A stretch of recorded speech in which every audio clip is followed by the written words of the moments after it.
first started karate, I started in 1972. You know, I started with an American guy named Tom Myers, you know, in the Tung Sido style of martial arts. And eventually, I wanted to become better in my fighting ability. So what I did was I ran into an instructor named Mr. Wong. He was a Chinese instructor, and he taught Kung Fu. And what I did from there is they had these little underground tournaments where you can go and you fight full contact and bare knuckles and barefoot, you know, and you go out there and whoever wins, the person standing wins. You know, it could be a knockout, it could be by decision. So I fought 35 of those type of fights, and then got some sense in my brain and understood really what martial arts was all about. I've been pretty fortunate and pretty lucky. I think the most important thing to my career was physical fitness.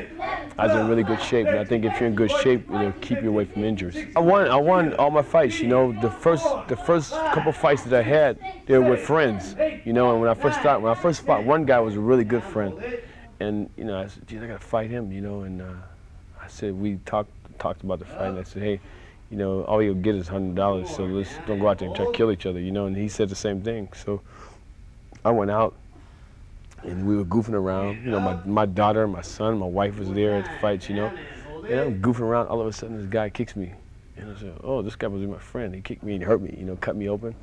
So I said, geez, the bell rang. We went to the corner. My instructor started yelling at me, you shouldn't play around with this guy. You gotta go out there and take this guy out, take it serious. And then I got mad, you know. I told the guy, I said, I thought you were a friend. I said, forget it, this is it. You know, I started screaming at him. I said, you can't hit hard enough to knock me out. I just went kind of berserk at the time, you know. And I went out second round and got rid of him, knocked him out. And then from there, I went on to other fights. And I was, eventually, you know, I fought 35 times. And out of those 35 times, it's only one fight that I almost lost. Me and this guy hit each other at the same time. I'll never forget it. It was in Pittsburgh. We hit each other in the jaw. I hit him in the nose, hit me in the jaw, and we both fell. Both fell down on the ground. I was shaking, and he was out. I was lucky enough to get up. I split his nose wide open, and I got up, and I won the fight. You know, it was one of those things. But that's the first time something like that ever happened. You know, and that was probably the guy the most ever respected a fighter at that time, because this guy was good kicker, good puncher, and he was in good condition. You know, and basically you don't see that many fighters out there in good shape. And it's not something to be proud of, but you know, it's something that at the time I thought every martial artist had to go to this. You know, when you first start karate, you have to be this big, strong guy, you know. But then I started learning a lot about the mental aspect of it. And then I said, well, I don't need to do this. I love martial arts, and I just want to get out there and do it for the fun of it, you know, and get as much as I can get out of it. So then that's when I quit. And I started fighting, I fought PKA for a while, you know, and then I felt like I was putting too much time in training and not getting anything out of it. Fought 13 fights in PKA. I won 11 fights and lost 3. At that time, I didn't have good trainers. I think in order to fight a game like that, you got to have a good trainer, because if you don't believe in your trainer, you can't believe in yourself. And at that time, I didn't believe in my trainers that well, because you know, didn't have the experience, because they put me out there with people that I should have never gotten out there with, you know. So I learned a lot that way.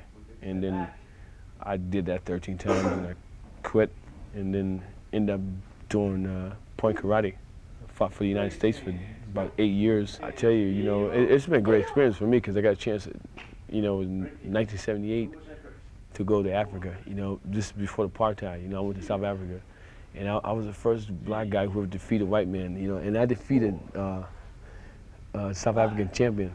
And I was only 18 years old. When I fought this guy, it was unbelievable, because he never lost a fight. He had never ever lost a fight. I beat this guy in about 40 seconds, and it was just like a shock of South Africa, because some black guy beat this. It was unbelievable, man. So people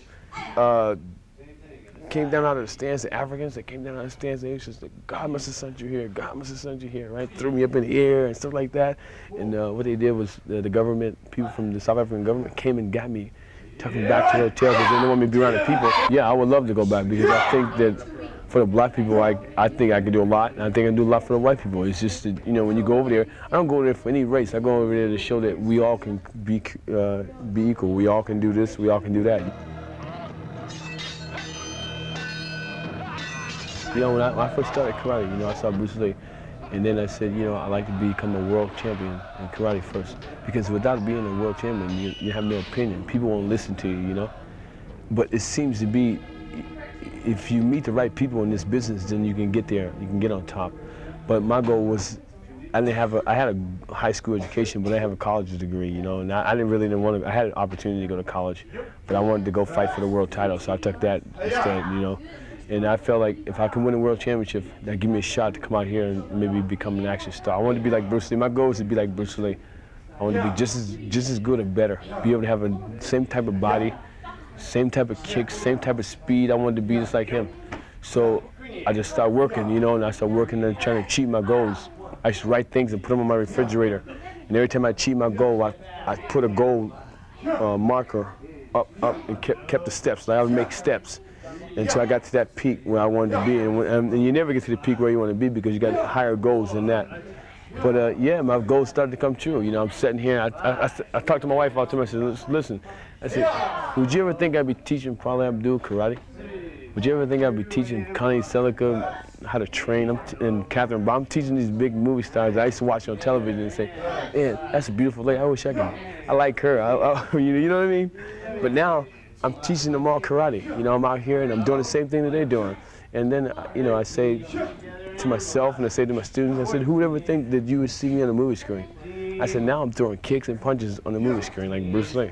And when I first went in to the audition, you know, they asked me to bring some pictures in a resume. The guy called me up, NG, called me up and said, Billy, would you bring a picture in a resume? I said, sure.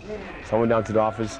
When I got there, they said, well, we want you to read for this part. I said, geez, they didn't give me time to practice, you know?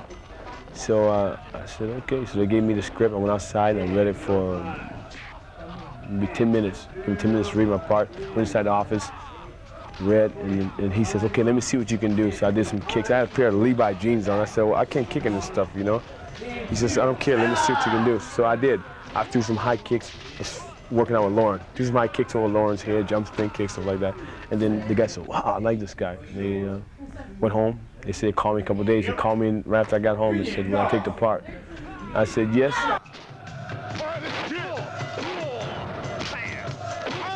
When I came back from Hong Kong, they called me on this movie that I was doing with Bruce Willis. That I went in for an audition like 2 months before I went to Hong Kong, before I went to Africa.